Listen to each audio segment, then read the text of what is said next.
Anatinao ary zay nanran'Andriamanitra anao eto dia androany maraina nentanentana indray mifonay satria fantatray fa misy point nyangatsika dia tsy maintsy isy point manaraka indray atongavatsika ary dia mbola androso hatrany foana tsika ambara-piverenan'i Jesosy. Dia misaotra betsaka tompoko dia tain'Andriamanitra dahoara. Taontsika iteka tsara ho an'i Jesosy dia avy hatrany dia handray an'izy mirahalarany. Misaotra betsaka. Salama tompoko. Natory tsara avy anareo. Natory tsara. Mahery. Okay, mipetrika. Misaotra betsaka.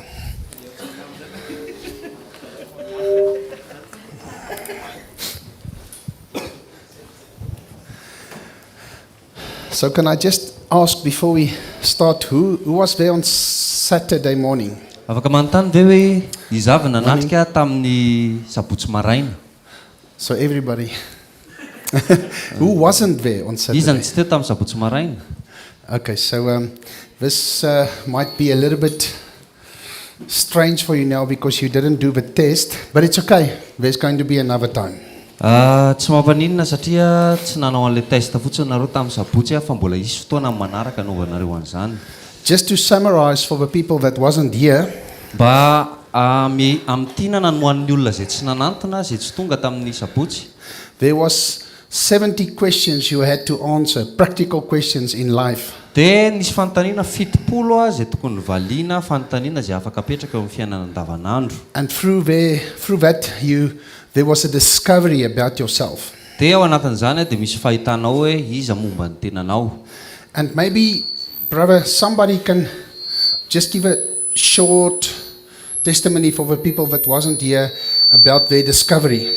Dia raha mba misy afaka mijoro vavolombelona fohy tamin'ny hoe zavatra hitanao teo amin'ny fiainanao taorianan'ny tamin'ny sabotsy maraina. Okay.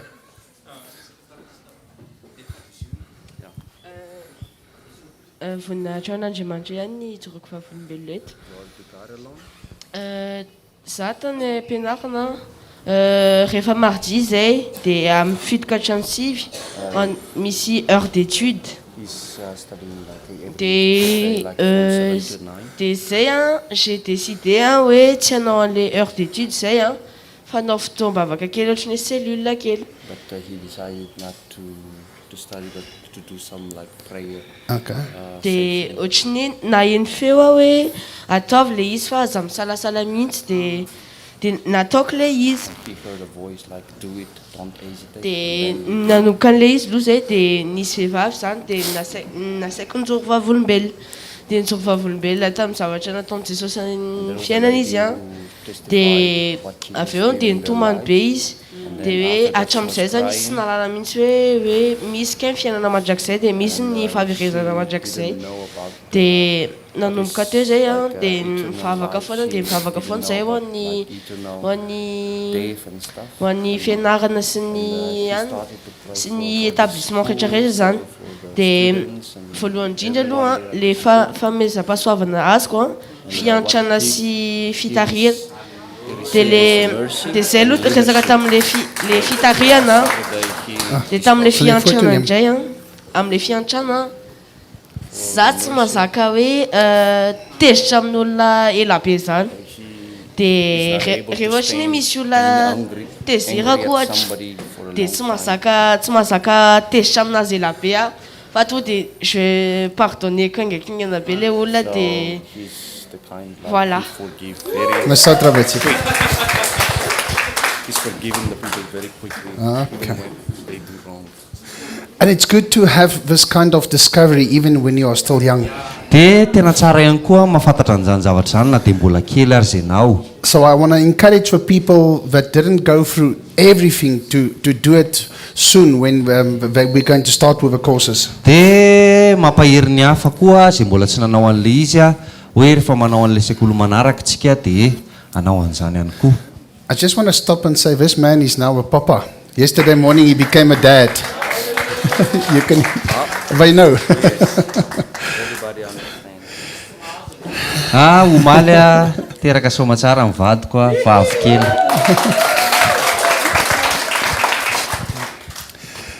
Okay, today we've got a lot of information. I'm just going through it summarized, not every detail. The detail we will do on a later stage. Androany be deabe ny zavatra horesahana androany fa ezahako afoezina le izy fa tsy hoe hojerena tsy rairay fa amin'ny manaraka hojerentsika amin'ny ankapobeny le izy. Okay, so all the gifts are equal. Ny famezam-pahasoavana rehetra dia mitovy daholo. And God deliberately limited us so that we can work together and be dependent on each other. Dia niferan'Andriamanitra ny famezam-pahasoavana eo amin'ny tsiraray avy mba hampatonga antsika hifampiankina. And remember, it doesn't matter what gift you have. Dia tadidio tsara zao hoe na inona famezam-pahasoavana nananao. It's not for you. Tsy ho anao le izy. It's for the people around you. Fa ho an'ny olona izay manodidina anao. So you don't start to walk around and say, I've got many gifts. Dia tsy lasa ianao mandehandeha dia miteny za zao manana famezam-pahasoavana betsaka. Because you didn't work for it, you received it. Satria ianao tsy niasa ianao akory nandraisanao an'ilay izy fa niraisinao avy amin'Andriamanitra fotsiny. So be careful using it, but please start to use it. Mila mitandrina tsika rehefa mampiasa an'ilay izy fa nefa na dia izany raha mila ampiasaintsika le izy. And the reason I'm saying being careful, because maybe you've got the gift of correction, it doesn't mean you can now start to tell everybody and criticize everybody because you've got that gift. Dia ny antony tenenako hoe mila mitandrina tsika satria mety hoe ny sasany aminareo ohatra manana ny famezam-pahasoavana manintsy. Dia tsy hoe lasa ianao akory nomboka dia tonga dia tondrotondronao daholo ny olona hoe zao ny problemanao, zao ianao tia mananina. So this is not a way of correcting somebody. Come, sit here. I want to talk to you about your problems. Hoe lasa ianao raisinao ny sofon'ilay olona dia tena avianao aty fa mila miresaka momba n'ilay problemtsika. It's doing in love and to help somebody. Fa ataonao am-pitiavana le izy ho fanampianao ny hafa. Okay, so let's talk about the prophetic gift. We're going to summarize what the characteristics of that is. Dia hofitintsika ny hoe inona ny famezam-pahasoavana faminaniana, hoe inona ny toetra ny famezam-pahasoavana faminaniana A zany. way to describe the prophetic person is somebody that's an observer. Dia ny fomba andiniana ny olona anankiray zay hoe manana famezam-pahasoavana faminaniana dia le olona tia mandinika. It's like the eye of the body. Dia izy tahaka ny maso eo amin'ny tena. People with this gift see things in others that other people might overlook. Dia ny olona izay manana izany famezam-pahasoavana izany dia mahita zavatra eny amin'ny olon-kafa mety hoe tsy hitan'ny hafa nefa le izy. The prominent purpose of prophecy is not to prophesy, but the inspired transmission of warning people. Dia ny antom-pisin'ny famezam-pahasoavana faminaniana akory tsy hoe andeha aminany ianao fa mandeha ianao mitondra hafatra ho fampitandremana ny olona. And also to direct people. Sy mitarika ny olona any amin'ny lalana anankiray.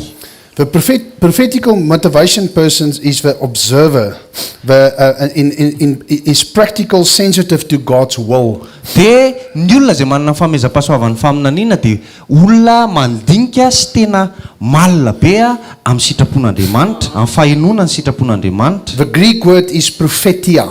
Ny teny Grika dia hoe profetia. And it means an inspired speaker.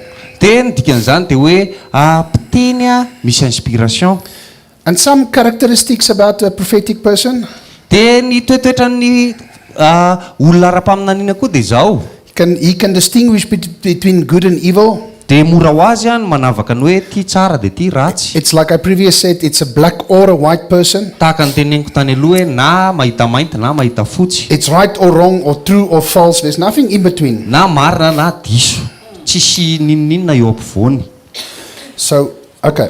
So let's continue. Toizantsika ihany. Let's go to the teacher. Andeha indray tsika hijery ny mpampianatra. This person is like a researcher. He likes to research things. Dia ny mpampianatra dia olona tia mikaroka zavatra. So when you hear some other teacher teaching, dia raha ohatra hoe ianao zao maheno ohatrany hoe mpampianatra. You always want to go and look if it's the right thing. You go and Dia lasa foana le olona dia ohatrany hoe marina ve zany? Lao aloha jereko kely ny fahamarinana izany teny izany. Is it true? marina ve zany So people with this gift normally is very intelligent and they are the intellect of the body, the brain. dia ny olona zay manana fanomezam-pahasoavana fampianarana dia olona tena marani-tsaina satria izy ny atodoa eo amin'ny tena And they're always looking for resources to actually explain to people something. dia miezaka foana izy mitady zavatra mba ahafahana manazavazavatra ho an'ny olona And these people normally is more interested in facts than in people. dia le olona dia intéressé kokoa amin'ny zavatra ohatrany hoe afaka mitranga noho hoe amin'ny olona manokana And remember, it's not a sin tadio tsara fa tsy fahotana akory zany because this is the gift God gives you. satria zay le fanomezam-pahasoavana omen'Andriamanitra anao But be careful that you don't walk over the person to bring the facts. dia tadio tsara mila mitandry ianao hoe tsy hoe lasa ianao tsy tsiniavinaao le olona fa te haneo zavatra fotsiny ianao hoe te haneo point anankiray The Greek word is didasko, ny teny grika amin'izay dia hoe didasco and it means to teach. dia ny dikan'izany dia hoe mampianatra fotsiny So like I said, this people likes to study. dia araka ny teneniko teo hoe le olona reny tia mianatra They prefer biblical examples. dia tia ohatra ara-baiboly ihany koa They like to bring truths about and applying it in their own lives as well. dia tia mikaroka fahamarinana sy tia miteny fahamarinana ary mampiatra izany eo amin'ny fiainany manokana And does not always have a big circle of friends. They've got like a small circle of dia friends. indraindray izy ireny tsy dia manana namana betsaka fa namana vitsy fotsiny ny ananany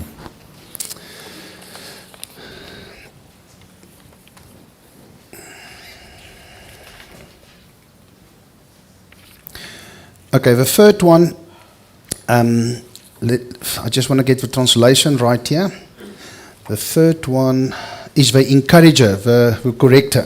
ny fahatelo dia ny mpampahery na le mpanintsy This is the mouth of the body. izy no vava eo amin'ny tena And the people with this gift normally talks a lot. dia ny olona zay manana zay fanomezam-pahasoavana izay dia be resaka be So normally the pastor aims for your head while the corrector aims for your heart. dia ny pastera dia misaintsaina foana momba ny sainao fa ny mpanintsy dia mieritreritra ny ao anatin'ny toe-ponao ao What I like about the reactions, ny zavatra tiako momba n'le fandraisanareo an'le izy teo and sometimes the wife and the husband will sit next to each other and the husband will go, dia ohatra hoe le mpivady zao mifampikisaka dia ianao mihitsy zany be tatasika be zany am I right? Because the truth is this is the way God made me. ny fahamarinana dia tsotra satria zay ny fomba namoronan'Andriamanitra So if you are talking, that means God wants to use that talking to talk to people. dia raha ohatra ianao le olona be resaka be reny dia tian'Andriamanitra ampiasaina zany ny firesahanao be loatra io mba hiresahanao amin'ny olona And these people are normally very popular dia reny olona reny indraindray olona malaza be because they are not only correct, they also encourage. fa satria izy tsy manintsy fotsiny fa mampahery ihany koa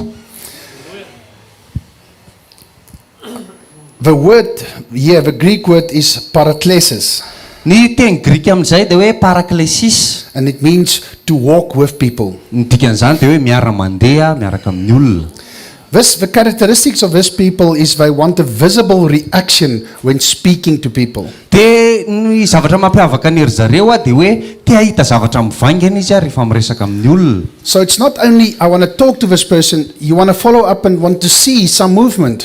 dia tsy hoe akory hoe iresaka amin'ny olona fotsiny izy fa izy te hahita zavatra hitranga avy eo hoe iny le olona fa manaraka n'le zavatra teneniny They are very good to give practical steps for that person to grow. dia afaka manome zavatra afaka tsapaitanana izy hoe ampiaran'ny olona eo amin'ny fiainana mba hahafahan'le olona mitombo And these people are not very interesting sometimes about the facts, they are interested in the person. tsy dia mieritreritra loatra momba n'le toezava-misy indray le olona zay fa mieritreritra momba ny olona And that people are normally the first people to say, I'm not perfect.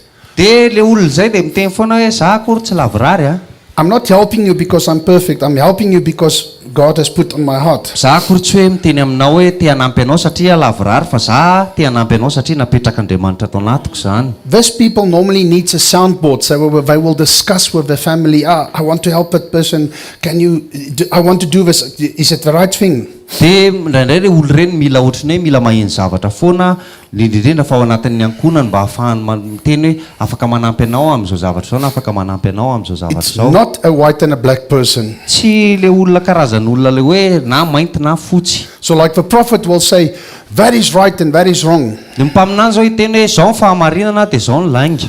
And the corrector will say, no, maybe because she can do maybe that and that person can maybe do that. It can be still be possible. It's like gray. Dia ny mpampianatra mety tena mety izy afaka manao an'izao ty anankiray ty afaka manao an'izao mety afaka miaraka ireo mety lasa gris le izy rehefa eny They are ampovoany protecting people. satria miaro olona izy. And sometimes these people do not work a long distance because they want to see the change. Dia le olona ireny tsy dia tia miasa ala hoe zavatra hoe te hiasa anao zavatra lava be satria izy te hahita vokatra haingana. And it's also normal. Dia normal nisy zany. The serving people. The Ny fourth one. olona zay tia manompo. This people is called like the emergency service people. Dia ireo olona ireo dia antsoina le hoe raha misy zavatra ilanao maika anazy dia izy no antsoinao. Why I'm saying that is when you've got a sick person, you call the ambulance. Dia ny zavatra tiako tenenina dia ohatra hoe raha ohatra ianao zao manana olona marary dia antsoinao aingana ny ambulance. When there's a fire, you call the fire department. Raha ohatra hoe mainy tranonao dia lasa ianao miantso ny pompier. When there's a pangalatra, you call the police. Raha ohatra hoe misy mpangalatra dia antsoinao ny polisy. So what I'm trying to say by that is, these people are normally the people you will phone, say, I've got a problem. My car broke down. I've got a flat tire. I've got something. I've got a problem. Help me. Dia ohatrany hoe olona ireo le antsoinao raha ohatra hoe misy problème simba ny tomobiliko vaky ny pneuk mba hampio kely azafady. And that people is when I spoke about Saturday about the tray, or Friday, I talked about the tray and the dessert drops. Ohatran'le le olona ireny ohatran'le olona niresahako tamin'ny sabotsy teo hoe le mitondra plateau nisy dessert dia mianjera le izy. Like sister, Ohatrany ranabavy atsy. she's like a server. Izy dia tahaka ny mpanompo anankiray. It's one of your top gifts, am I right? Dia izay ny anisany matanjaka indrindra ny azy ny fanomezam-pahasoavana. So when somebody drop the trays, you immediately will jump up and start to help. Dia raha ohatra hoe misy olona manenjera plateau anankiray ohatra dia mitsangana ingakaingana izy dia ampiny le olona. Am I right? Tsy marina zany. And Michael will sit down. He will say, it's because the tray is unbalanced. Dia za zao mety teny hoe satria le plateau anao dia tsy petraka tsara any. Am I right, Michael? And it's the way God made us. Yeah, he will also help because he knows it's the right thing, but it's not the natural thing. Fa na dia teny an'izany ary hanampy any fa tsy hoe naturel akory zany fa zay ny zavatra mety dia ataoko So le izy. this is only what you can understand yourself. Dia zany dia manampy anao mba hatakatra hoe momba ny tenanao. It doesn't mean if you've got the prophetic gift that you don't have to do anything. Dia zany akory tsy midika hoe raha ohatra hoe manana ny asa famezam-pahasoavana amin'ny faminaniana anao dia hoe tsy mila manao ninina fa tsy miteny. We all need to serve. Tsika rehetra dia mila manompo daholo. But if God give you the gift, you are better with it. Fa raha ohatra hoe ianao omen'Andriamanitra an'ilay famezam-pahasoavana manokana dia ianao manao an'ilay izy mety indrindra. I will want to fix your car, Raha ohatra hoe za te hanamboatra ny tomobilinao but after it's going to be worse. fa rehefa avy eo mety ratsy lavitra ary ny zavatra mety hitranga. Maybe I will put some banana in your engine. Mety hoe asiko akondro ao anatin'ny moteranao amin'ny foko manontolo. So please don't phone me if your car breaks down. Dia azafady aza zany antsona rehefa simba ny tomobilinao. The Greek word here is diakononia. Ny teny grika dia hoe diakononia. It means it's a person that's very practical to serve others. Dia ohatrany hoe olona tena vonona foana ny hanompo ny hafa. It has a good memory for detail. Dia manana fitadidiana be ry zareo momba ny hoe detayana zavatra kely. They always complete what they start. Dia ery zareo dia mamita foana ny zavatra natombony. Doesn't matter about the time. They can't go to sleep if it's not done. Dia tsy mampadinina anazy hoe ohatrany ahoana ny fotoana hoe alina be ve fa raha tsy vita le izy tsy mijanona izy. Am I right, the service? Izay olona manana famezam-pahasoavana fanompona If you've marina got- ve zany? If you've got that gift, you cannot go to sleep. You have to finish this. Am I right, sister? Raha ohatra hoe manana izay famezam-pahasoavana fanompona izay ianao a dia tsy hanao tsy hoe apetraka ao fotsiny ilay zavatra fa ezaka ianao havitan'iny hatramin'ny farany. And listen to this one now. Ianao tsara ty zavatra teneniko manaraka ity. They will pay more interest in others' needs than their own needs. Dia ery zareo a hiezaka foana anampy ny hafa amin'ny zavatra ilainy a noho ny amin'ny zavatra ilainy amin'ny tenany. Am I right, the servant? Tsy marina ve zany? And that's actually something you should actually take care of as well. Because like I said previously, your prominent gift can also be like something negative towards you as well. Dia zany zavatra zany a dia mila hitandremana satria indraindray a le hoe famezam-pahasoavanao matanjaka indrindra sy mitoetra miaraka aminao mandrakizay a mety misy fiantraikany ratsy koa eo aminao raha tsy mitandrina ianao. So serve, Ianao mila manompo a but no, don't neglect yourself. fa ianao akory tsy hoe avelanao amin'izao fotsiny ny tenanao tsy rarahinao ny tenanao. And these people normally do more than expected from them. Dia ireo olo ireo a dia manao zavatra foana mihoatra noho ny zavatra tenaina aminy. And listen to this one. Ianao tsara ty zavatra anankiray ity. They've got a high energy level, and many times they are perfectionists. Dia manana tanjaka be ry zareo a sy olona perfectionniste ohatrany hoe mila zavatra lavorary be rehefa manao zavatra They want to do things right. satria te hanao zavatra marina sy tsara. Am I right, sister? And it's so good because I'm staying with him and I can see she's doing everything completely right.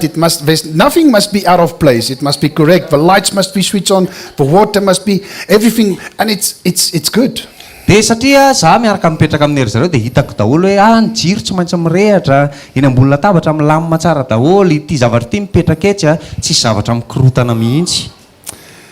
They choose to complete the tasks themselves, and they feel guilty if they do not do it. If somebody else does it, they feel guilty. Raha ohatra hoe ery zareo a miezaka foana manao ny zavatra ohatrany hoe izy tenany mihitsy ny manao an'ilay izy fa raha voolon-kafa ny manao an'iny dia ohatrany manamely tena zany izy. They enjoy serving other people and they are very loyal. Mafaly anazy foana ny manompo ny hafa ary tena matoky izy amin'ny zavatra ataony. One negative thing about the servants, Zavatra anankiray a ratsy fotsiny a momba ny mpanompo. and we've got a servant in our church.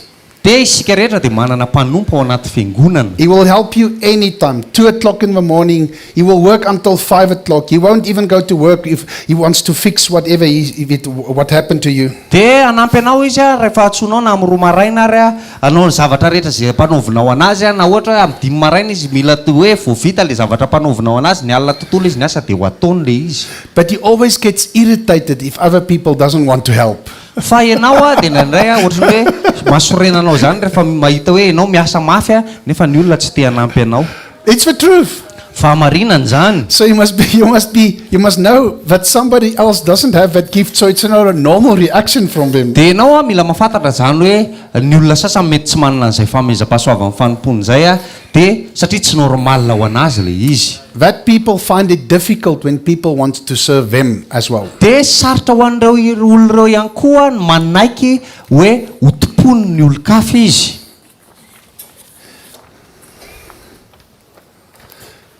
That person also doesn't always trust other people to do it, so they'll rather do it themselves. Dia tsy dia manana fatokisana ho an'ny olona hafa koa izy a dia aleony manao an'ilay izy tenany. The givers, the gift motivation. Ny manaraka dia hoe ny mpanome, ny famezam-pahasoavana manome. This person is like a distributor. Ilay olona anankiray a dia ohatrany hoe distributeur na ohatrany hoe ilay mpamatsy vola. It's the arms of the body. Dia izy a ny tanana eo amin'ny tena.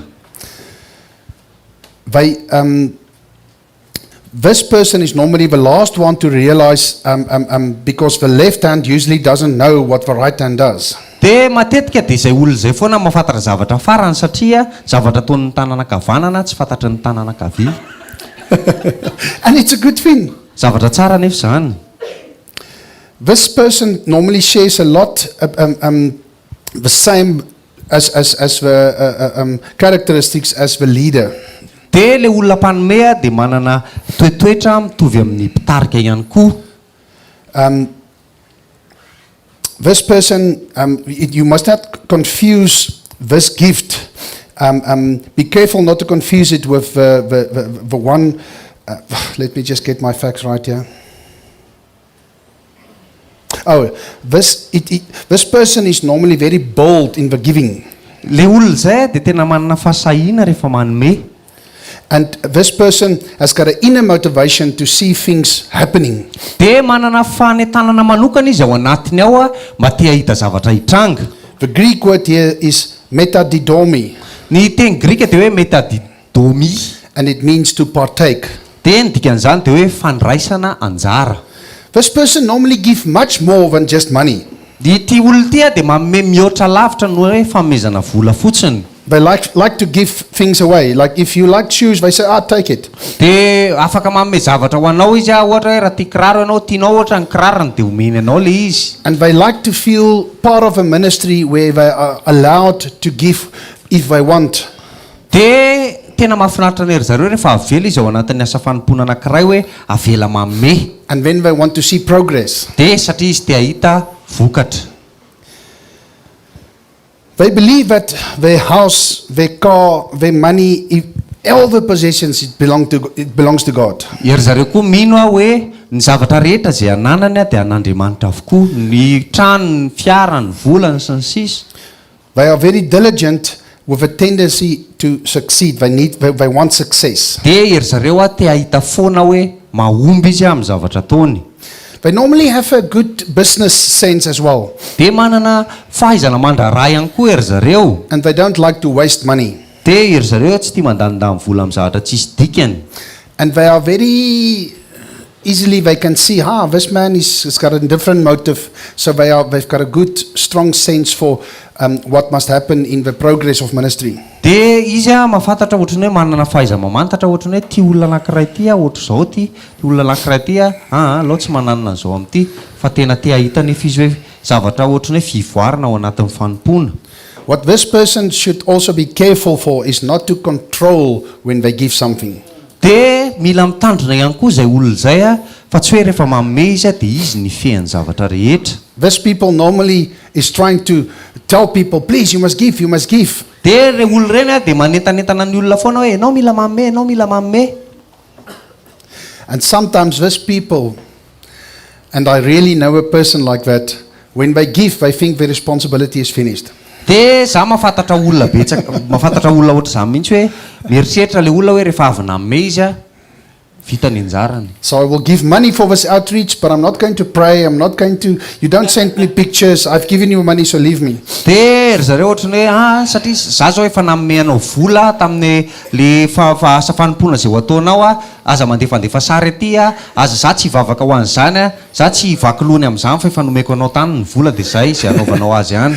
These people sometimes cannot understand why other people is not giving. Tena indray ny olona ireny tsy mahatakatra hoe fa maninona ka ny olon-kafa ny tsy tia manome. Because for them it comes naturally. Satria ho an'ery zareo dia normal ho azy zany. The leadership, the sixth one. Ny fahenina dia hoe ny fitariana. This people is normally the organizer or the ruler or the leader or the administrator. Dia reny olona ireny dia olona ohatrany hoe miorganize mpanapaka sy ny zavatra rehetra managerana ohatrany hoe toerana anankiray. These people are the shoulders of the ministry. Reny olona ireny dia izy nosoroka ao anatin'ny asa fanompona. And they feel many times that they have to carry many people. Dia matetika ry zareo mieritreritra foana hoe mila mitondra olona maro be eo amin'ny sorony eo. When you are born a leader, you will always stand out. Everywhere you go, you will end up being helping to lead. Dia raha ohatra ianao hoe teraka ho mpitarika dia ianao hijoro foana amin'ny toerana rehetra izay misy anao satria ianao te hitarika foana amin'ny fotoana rehetra. The front runners. Le olona mijoro eo amin'ny linina voalohany. This person is supposed to help the whole ministry to carry out the purposes. Dia reny olona ireny tokony hanampy ny olona ao anatin'ny asa fanompona mba hizaka hoe hitondra an'le antom-pisiny le asa fanompona. And they're normally very task orientated. Dia ery zareo dia ohatrany hoe voasarika ny amin'ny resaka fanaovan-javatra. The Greek word here is proestimi. Ny teny Grika dia hoe troestini. It means to stand or to preside. Dia ny dikan'izany dia hoe mijoro na hoe mandresy lahatra. Some characteristics of this person.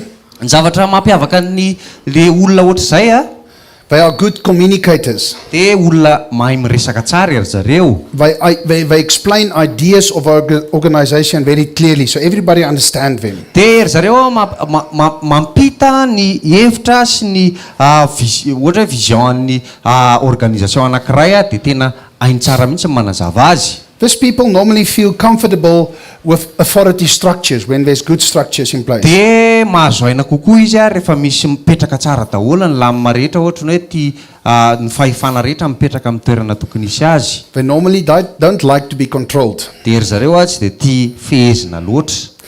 They can share leadership, but they don't want to be controlled. Afaka mizara fitariana ry zareo fa tsy te ho voafehy mihitsy. They like, look at them.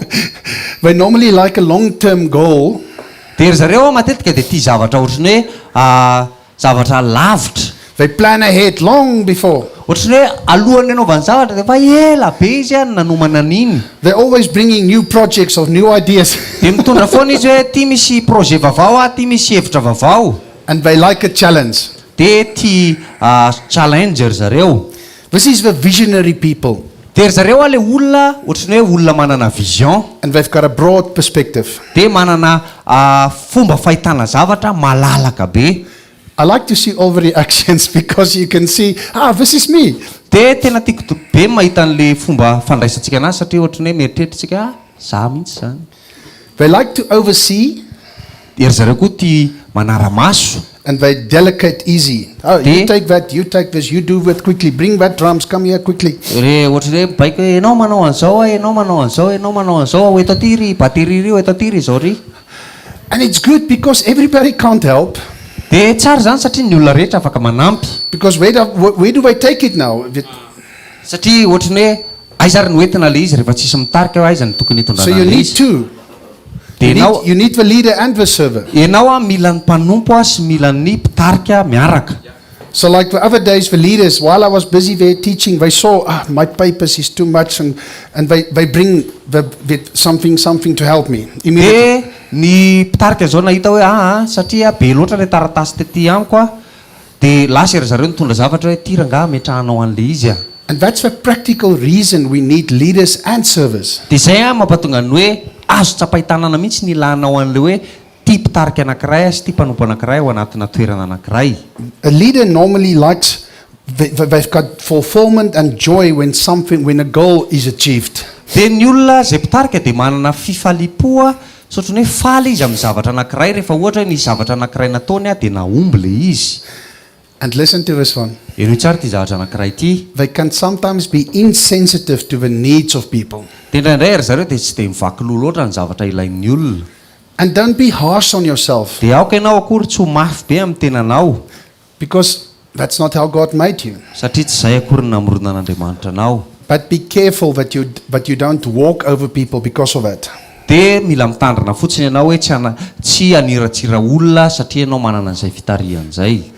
And sometimes I get good laughter about this next one. De matetika rehefa miresaka an'ity zavatra anankiray ity de me foana ny olona. These people will normally get upset when other people don't share their views or their purposes. They don't agree. De matetika ry zareo tezitra amin'ny olona rehefa tsy mizara ny ohatra hoe fomba fahitany zavatra anankiray na ny antom-pisin'ny zavatra anankiray.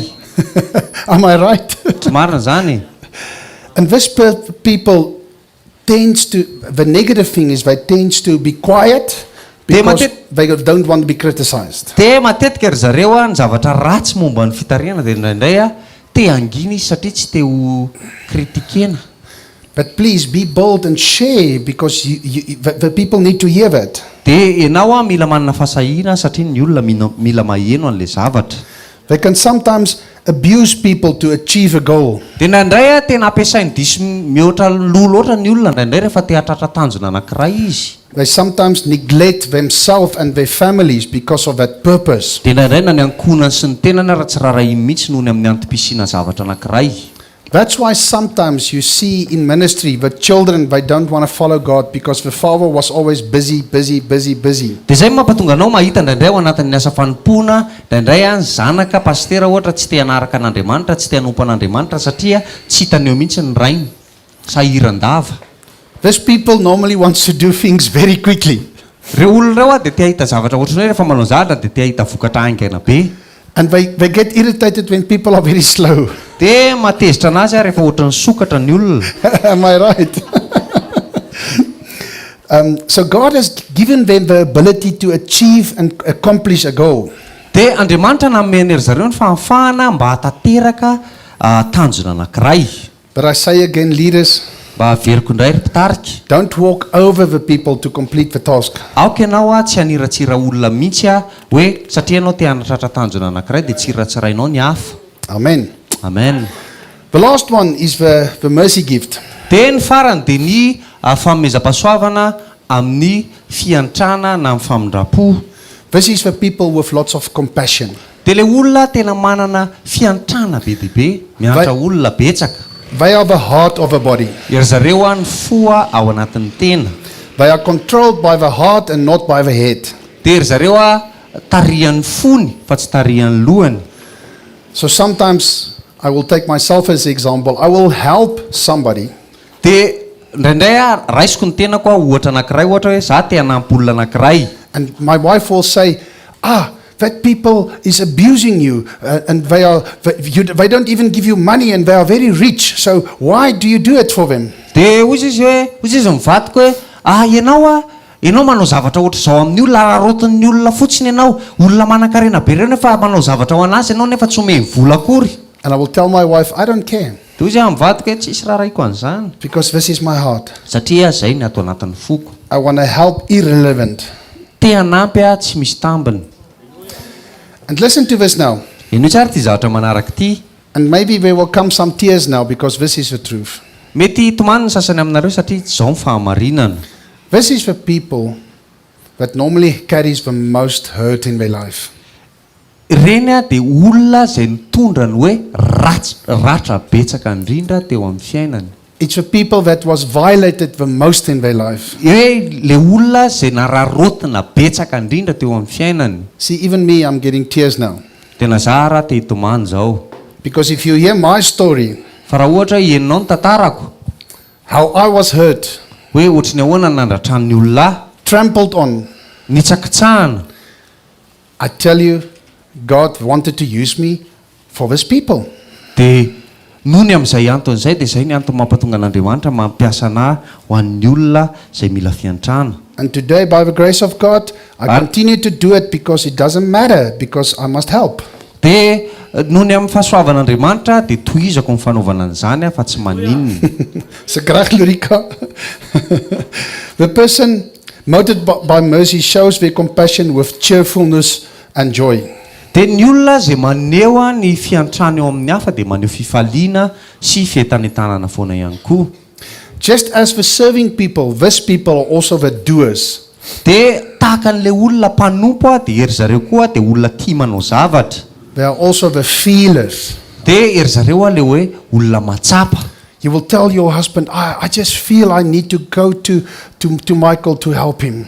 Dia ohatra hiteny hoe za ohatra matsapa zany hoe tokony ho any amin'ny Michael hanampy anazy.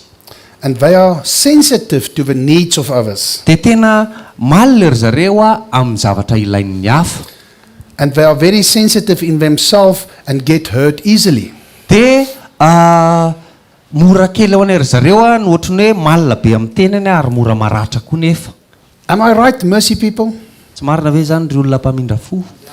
You've got hurt many times in your life, and you also get hurt more easily. Dia mety efa imbetsaka ianao ny ratraina teo amin'ny fiainanao a dia mety mbola mora ho anao koa nefa ny hoe maratra amin'ny zavatra anankiray. My wife is very prophetic. Ny vadiny zao a tena ara-paminaniana be. So she's a black and white person, Izy a le olona na mainty na fotsy. and I always want to help people. Dia za nefa tia hanampy olona foana. And she will tell me, but look, now you're crying. Why do you want to help that person? Dia hoy izy hoe zao ianao mitomany nefa ianao te hanampy an'ilay olona. And this is why we need both. Zay mba mahatonga hoe ilaina izy roa. Because sometimes I need to listen to her. Satria indraindray mila mihaino azy koa. The mercy people normally appear weak. Dia matetika ny olona izay manana fiantrana amin'ny hafa dia ohatrany hoe fahitan'ny olona anazy ohatrany hoe olona malefaka sy olona malemy They're zany. sometimes indecisive. ohatrany hoe tsy dia manana fanapa-kevitra matotra But this is a misconception fa zavatra tsy marina nefa izany because these people has got they are very intact of the feelings inside. fa ery zareo a tena metraika amin'ny zareo a ny fihetseham-po ao anaty And now I want to speak to the men dia zao zao te resaka amin'ny lehilahy manokana who have this gift. zay manana fanomezam-pahasoavana. Normally these people, they hide this gift because they don't want to cry. Dia matetika le olona le manana an'izay fanomezam-pahasoavana izay rehefa lehilahy izy a dia satria moa ny lehilahy ny tena dia tsy mitomany dia And today I want to fenon'le izy. say, I want to say today, Dia tehiteny androany real men cry. ny tena lehilahy mitomany. I want to say it again, real men cry. Averiko indray hoe ny tena lehilahy mba mitomany koa. This thing that they say, cowboys don't cry. Dia le olona le zavatra teneny hoe ny bandy tsy mitomany izany e. I'm a man, I can control my emotion. Za lehilahy za afaka mifehy fihetseham-poko. It's a lie. Lainga izany. Because God made you. Why do you have to keep it back? Let it go. Fa manino satria izay ny fomba namoronan'Andriamanitra anao fa manino ary le izy nitazominao sy mavesatra ao anatinao fa avelao fotsiny le izy andeha. Because sometimes that tear changes people's lives. Satria indraindray izay ranomasonao izay mety hanova fiainan'ny olona hafa.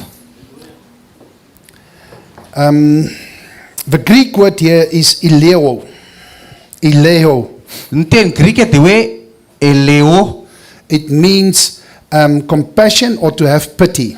Dia ny dikan'izany dia hoe manana fiantrana na tena manana fiantrana lalina ho an'ny olona anankiray. The people with this gift Ny olona izay manana izay fanomezam-pahasoavana izay has a great ability to show love dia manana fahafahana lehibe izy a mampiseho fitiavana. and is very sensitive to the emotional state of people. Dia tena zavatra mahakasika ny ry zareo fatratra dia hoe le fihetseham-pon'le olona. Just the examples, when somebody cry, Ohatra anankiray zao ohatra hoe raha misy olona anankiray zao mitomany I'm just using the prophet as an example again. dia raisina indray mpaminany ohatra anankiray The prophet will say, no, just leave us, she will come over it. dia mpaminany zao tena avelao izy loha velao izy tomany any fa avy eo milamina ihany e. But the mercy person will immediately go, fa ny olona izay manana fiatrana dia tonga dia manantona don't worry. aza manahy. You understand? That is the action. Azonao ve le izy a zay a le zavatra raisina avy eo rehefa izay ny ataon'ny olona manana fiantrana ho an'ny hafa.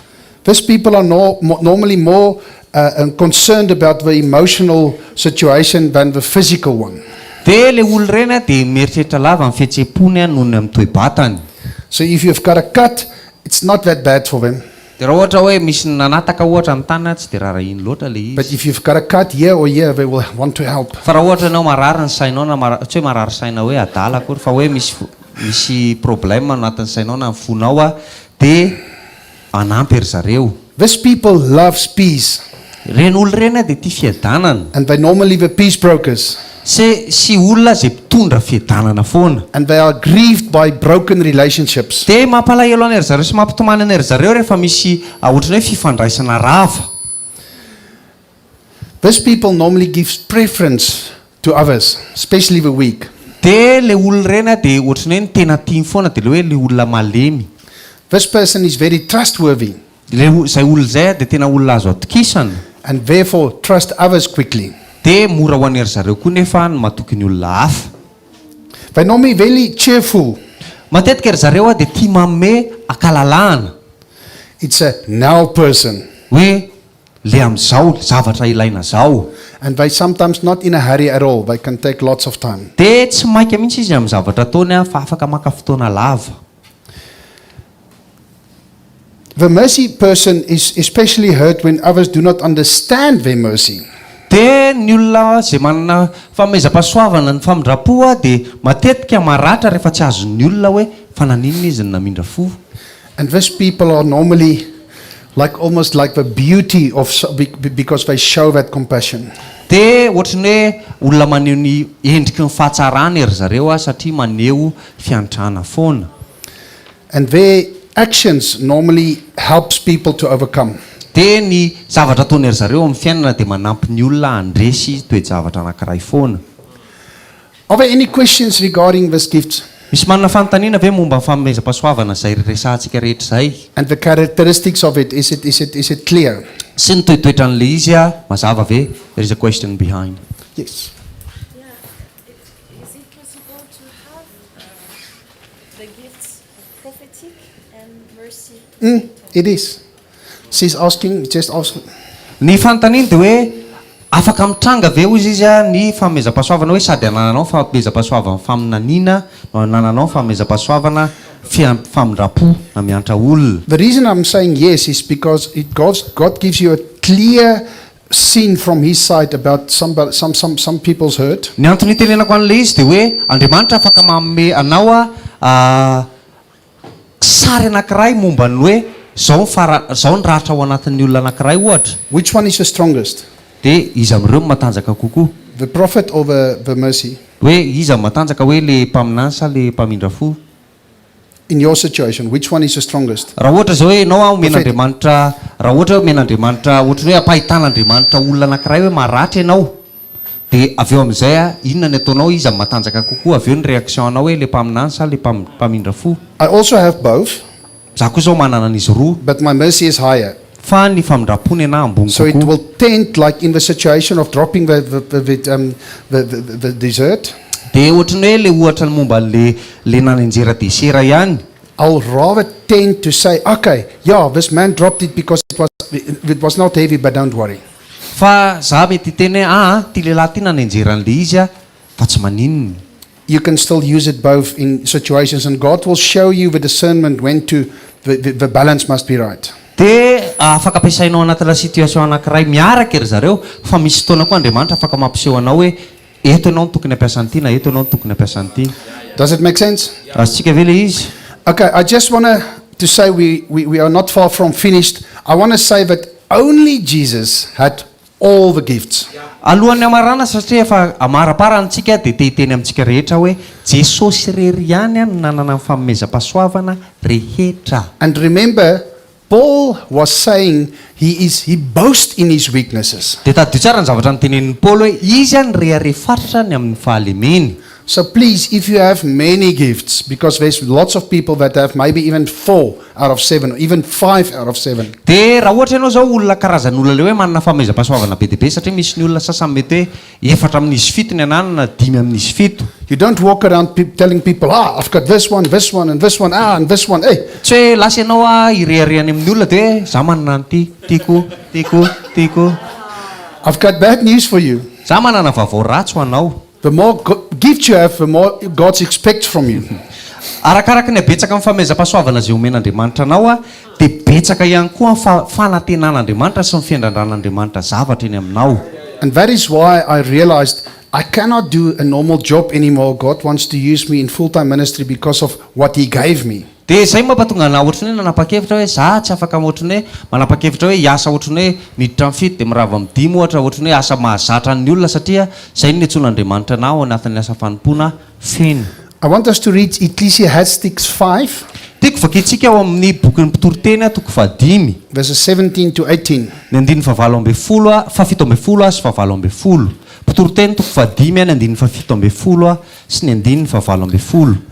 It sometimes changes in the different translations. Mety miova kely le izy amin'ny dikateny samihafa. I'm going to read from verses 16. Vakiko le izy manomboka amin'ny 19. As a man comes, so he departs, and what he does, he gains, since he toils for the wind. Zao ny voasoratra hoe ninina rehefa tonga ny olona, rehefa tonga ety ambonin'ny tany ny olona mbola hiala ety ihany koa amin'ny zavatra rehetra ataony izay ny azahoany tombony. Dia ohatrany hoe miasa ho an'ny rivotra fotsiny, manenjika rivotra. All his days he eats in darkness with great frustration, affliction, and anger. Verses 17. Okay. Maybe it's different in your translation. Let me check for the right Okay. translation. This is the only part in the Bible where like 5, 16 and 17 and 18 is different in certain languages. Ny amin'ny teny gasy angamba ny 15. Dia izay vakin'izay amin'ny Baiboly teny anglais amin'ny 19 fa amin'ny antsika izy 15 fa ny antsika izy amin'ny 19. Ary koa ho mamaizina amin'ny androny rehetra izy sady manana alahelo sy be fahoriana ary fahasosorana. Verses 18. Then I realized that it's good and proper for a man to eat and drink and to find satisfaction in his toilsome labor under the sun during the few days of God life has given to him. Dia dika teny malagasy izy ny 17 a, indro a efa hitako izay soa sy izay tsara, dia ny mihinana sy misotro ary mifaly amin'ny fisasarana rehetra izay isasaran'ny olona aty ambany masoandro amin'izany andro vitsy hiaina no omen'Andriamanitra azy, fa izany no anjarany. And God says this is his lot. This is what he's supposed to get. Hoy izy Andriamanitra hoe izay ny anjarany, izay ny zavatra ho azony.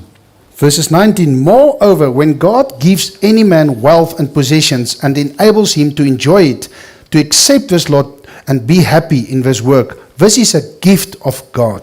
Ny 19 a, ary koa ny olona rehetra izay omen'Andriamanitra vola makarena sady omeny fahefana hihinanana azy sy azahoana ny anjarany sy faliany amin'ny fisasarana, dia fanomezan'Andriamanitra izany. So I want to finish off this course by saying one thing. Dia tiako faranana amin'ny zavatra anankiray ty sekoly ty. And this is the truth. Dia izao ny fahamarinana. Many times in church, Christian people accept the worst. Dia matetika ao anatin'ny fiangonana indrindrindrindra fa ho an'ny kristianina dia mangety ohatrany hoe misy teny gasy, there is a malagasy saying about that. Yeah. Hoe ny misy avisanany ratsy vinny soa e. Dia manantena an'ilay zavatra ratsy foantsika eo amin'ny fiainana. They walk around not doing things, not exercising their gifts. Mandehandeha eny izy amin'ny toerana rehetra eny dia tsy mampiasa ny fanomezam-pahasoavana, tsy manao fampiarana ny fanomezam-pahasoavana izay ananany. Sometimes they even expect they're supposed to be poor. Dia ndraindray koa ary zareo manantena hoe satria kristianina dia izany natao hahantra. And everything is just okay. Dia ny zavatra rehetra na mety na tsy mety dia milamina foana. But the scripture I just read, Fa ny tenin'Andriamanitra izay mivakiko teo, God says also one of his gifts is to provide to you. dia hoy izy Andriamanitra hoe anisan'ny fanomezam-pahasoavany ananana dia hoe tea matsy anao nge izy e. Your spiritual needs, Ny zavatra ilainao amin'ny ara-panahy, your emotional needs, ny zavatra ilainao ara-pitsepo, and also your physical needs. sy ny zavatra ilainao eo amin'ny ara-batana. And it's something we should understand, and that's God's heart, because this is what he says. Dia mila zavatra izany dia mila takatritsika satria izany ny fon'Andriamanitra, satria izay ny voasoratra. But Fa if you're going through troublesome time, raha ohatra indraindray ianao mandalo toe-javatra sarotra, it's also okay because God wants to teach you something in that time. dia tsy mampaninona koa nefa izany satria Andriamanitra mety te-hampianatra anao zavatra ao anatin'izay fotoana izay. But that's not your lot. Fa tsy izany akory ny anjaranao. That's a situation right now. This is a season.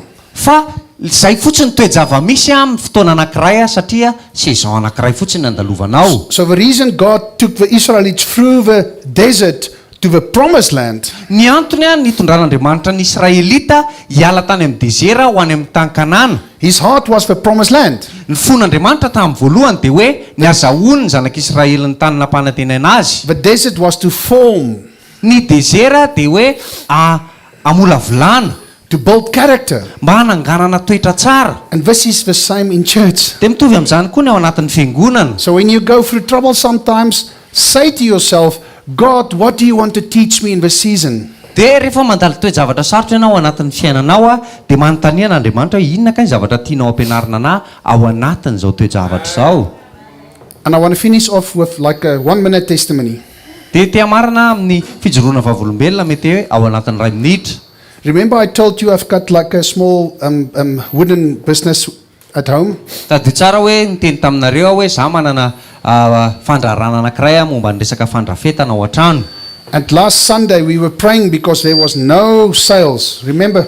Dia tadidinareo koa le hoe mivavaka ny tamilahady tamin'ny heriny tamin'ny tapabolana hoe satria tsisy vente mihitsy dia mivavaka tamin'izany. And it's like the devil said to me, you think you are doing the right things. Look, you've got no sales. Dia hoy izy ny devoly tamiko hoe ianao ve eritreritra hoe ny zavatra mety ny ataonao, ianao ara zao tsy malafy ninninona. So why now you come to Madagascar, you're serving, but there's no sales. Is this for God you want to serve? Dia ianao zao tonga dia Madagasikara manompo ny olona nefa ianao tsy mety vaky lovo mihitsy any amin'ny firenena misy anao any.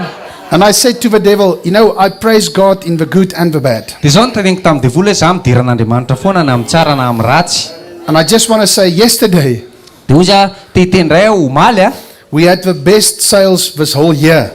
tamin'ny tapabolana lasa tsisy ninina fa omaly lahady anina zay vanto tsara indrindra tamin'ity taona ty. So we praise God in the bad seasons and the good seasons. De raina foana Andriamanitra amin'ny toe-javatra misy na ratsy izy na tsara. And stop saying, I hate winter. De aza miteny hoe za tsy tia ririnina mihitsy. I like summer. Za tia fahavaratra. Because all the seasons is necessary. Fa ny saison rehetra de ilaina avokoa. God knows what he does. Fantatra Andriamanitra tsara ny ataony. It's not about you. Fa tsy hoe momba anao foana akory. It's about him. Fa momba azy. Amen. Thank you.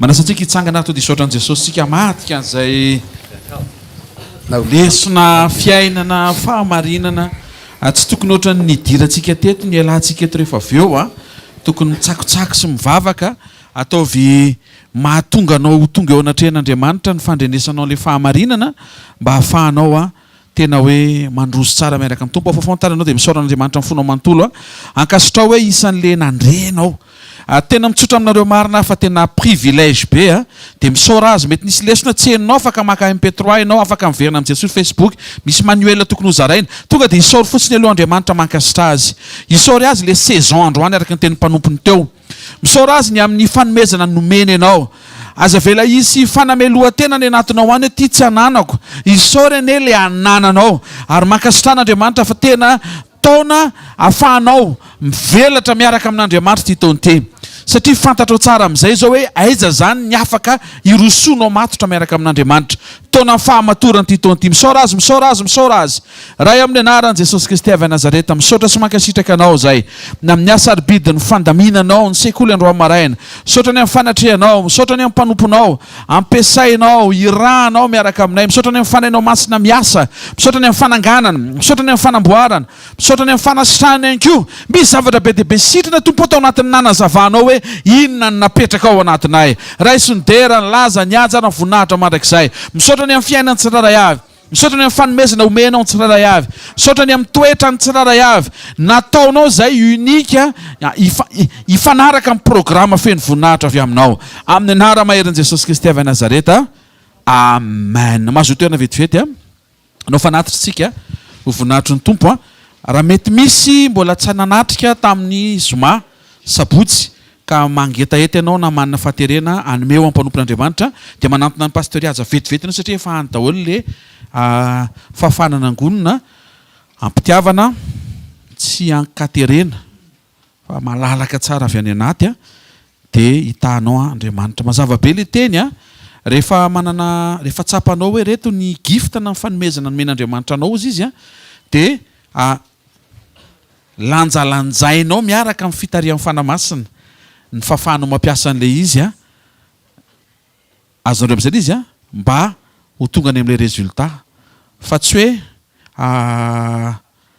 hoe ampiasaina fotsiny satria mampahazo aina anao fa indrindraindrindra tokony ampiasainao le izy satria renao hoe mampahazo aina an'Andriamanitra amen nisy exemple nomeny teo le hoe ny profetika matetika dia maninona mamiteny zavatra mahitsy dia ny fitenenanao mahitsy tsy midika hoe mety satria le olona miainao anao mety tsy voahintsiny iny ny toe-ponao mety misy fahasorenana dia mody justifienao fotsiny hoe marina tsy maintsy tenenina nefa le olona maratra velona be sy tafotoana tsy to dia very any amin'ny eleony eo izy amin'ny zavatra teny dia tandraonao amin'izay tandremo ny giftanao tandremo ny fampiasanao ny fanomezanao fa tsy hoe manana tsy hoe naheno zany ianao hoe ohatr'izay le karazan'olona dia hanamary teny zany mihitsy mboary tsara ny toetra dia ampiasao tsara ny fanaraka amina tarihan'ny fanahy ianao amen alleluia tsangantsika ary dia hanolotra ny fanomezana alleluia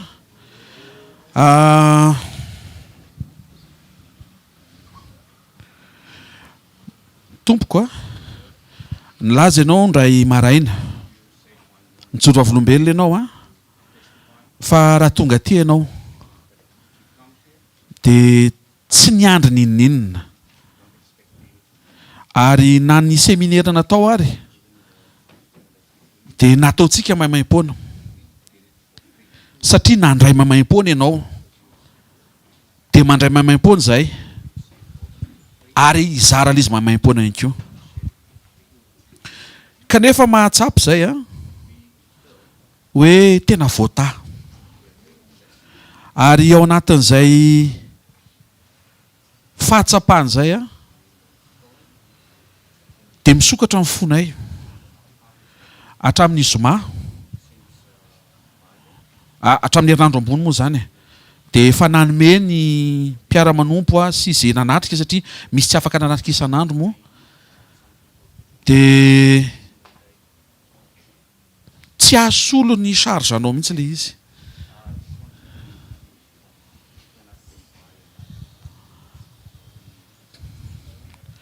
tsy ahavidy an'le arena be napetraky ny tompo ao anatinao raha manome zay a tsy hoe hividy an'le izy le izy rehefa azonay hoeko amen fa kosa nefa renay ny fitiavanao zay koa nefa tianao asy tiaka mafitsara ho an'ny tompo aloha zay alleloia dia zay fitiavany zay a nampianarany zay tezay pasteur Rodolphe zay a atsiaro ny asaribidi ny fisina olona anankiray zay ampiasain'Andriamanitra dia androany manokana raha mety tompoko a avy aminay avy amin'ny asa fanompoana ya fanomezana pasteur tiaka mafitsika ho an' Jesosy pasteur Iadza no misolo tena manao câlin alleluia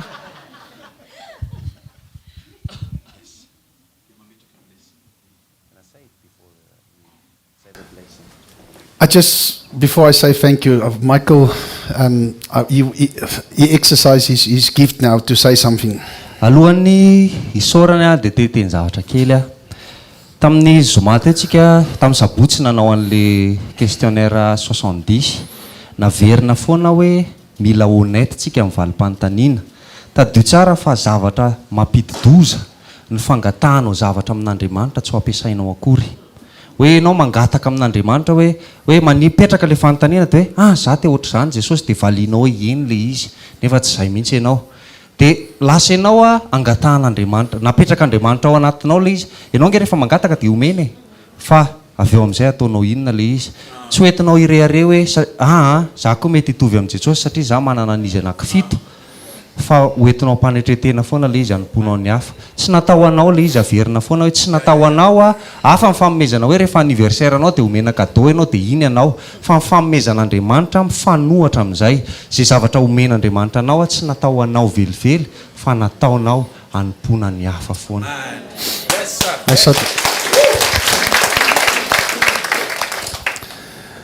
I want to say something from my heart, brother. Teny zavatra avy aty anaty koa ry rahalahy I'm going away here with a burden in my heart andeha zao a miaraka mivesatra be ao anatin'ny foko because I've seen many hurt. satria nahita olona be dia be maratra Many people's lives are really not good. dia mahita fiainan'olona be dia be a tsy tsara And yesterday at my brother's church, some people were talking about it. dia tamin'ny kany amin'ilay fiangonana rahalahy tato dia misy olona miresaka momba an'izany ihany koa And now I just want to come back quickly to help. dia tia hiverinaingana hanampy But I want the mercy people to stand up. fa tiako ny olona manana fanomezam-pahasoavana famindrapoa mba hijoro Because even in church, there's lots of hurt. fa na dia ao anatin'ny fiangonana raha dia betsaka ny olona maratra And even the correcting people. na dia ny olona le manana fanomezam-pahasoavana fanitsiana ihany koa ary People started to open up to me this time, dia tamin'ity indray mitoraka ity a dia nisokatra bebe kokoa tamiko ny olona sharing their personal life. dia nizaran'ny fiainany manokana ny fiainany miafina any And sometimes even in church, people don't take wise decisions. dia indraindray ary na dia ao anatin'ny fiangonana dia ny olona tsy mandray fanapa-kevitra ampahendrena So something I want to leave behind for the leaders dia ny zavatra tiako apetraka avela ho an'ny mpitarika dia zao is to tell them to speak. dia mba hampio ireny olona ahafahany ry zareo miteny. Because God will equip people to help that people that starts to speak. Dia satria Andriamanitra anangana olona sy ekipe olona nampeny ry zareo mba hiteny Saying, I need help. hoe za mila fanampiana. So please, church, Dia mba miangavy ry fiangonana. encourage people to live in spirit and in truth. Dia mila appreciatsika foana ny olona iaina ao anatin'ny fanahy sy ny fahamarinana. And I want to thank you all for the opportunity to give me a chance to use my gift. Dia misaotra betsaka antsika koa nanome hafahafahana nampiasa amin'ny fanomezam-pahasoavako. I see a hunger in Madagascar, Tena mahita anohanana lehibe eto Madagasikara. and I hope to see you soon because I love you so much. Dia mino aho fa tsy ho ela indray tsika dia iona satria tena tiako nareo. And thank you even just for the thank you. Dia misaotra koa na dia ny amin'ny hoe fisaorana fotsiny aza. If you couldn't contribute, just a thank you is always good enough because it makes my heart full as well. Dia na tsy nisy ny tsy nameny ininona ary izay nao dia mifisaorana fotsiny dia efa ampy satria zany tena manampy be ho an'ny fo. And thank you for the blessing Misaotra I ny receive fitahiana and raha say isiko bless ilay you. dia tahiko koa nareo. Can we pray? Vavaka isika. Thank you, our precious, precious Father. Misaotra Andriamanitra tena sarobidy aminay ianao. We love you so much. Tena tianay fatratra ianao, tianay loatra ianao. And we know you love us even more. Dia fantatray koa nefa fa ianao tianay mihoatra lavitra aza. Thank you for blessing us. Thank you for giving us the things we need to know. Dia misaotra ndamitahinao anay dia misaotra koa nanomezanao anay ny zavatra izay tokony ho fantatray And we need to understand. sy zavatra tokony ho takatray. We are putting our hands up, Dia ataonay ambony ny tananay nandratra ny tananay zay. saying, Here I am, Lord, use me. Ty zay tompo ampesao. And I want us all to say, the body needs me. Dia tiako tsika rehetra hiteny hoe tenan'ny Kristy mila. Can we say it again? The body needs me. Tiako averintsika indray hoe ny tenan'ny Kristy mila ahy. And God will use me. Ary Andriamanitra ampiasa anahy. I only must say, Here I am, Lord, to use me. Dia hiteny fotsiny hoe tia tompo irao ahy.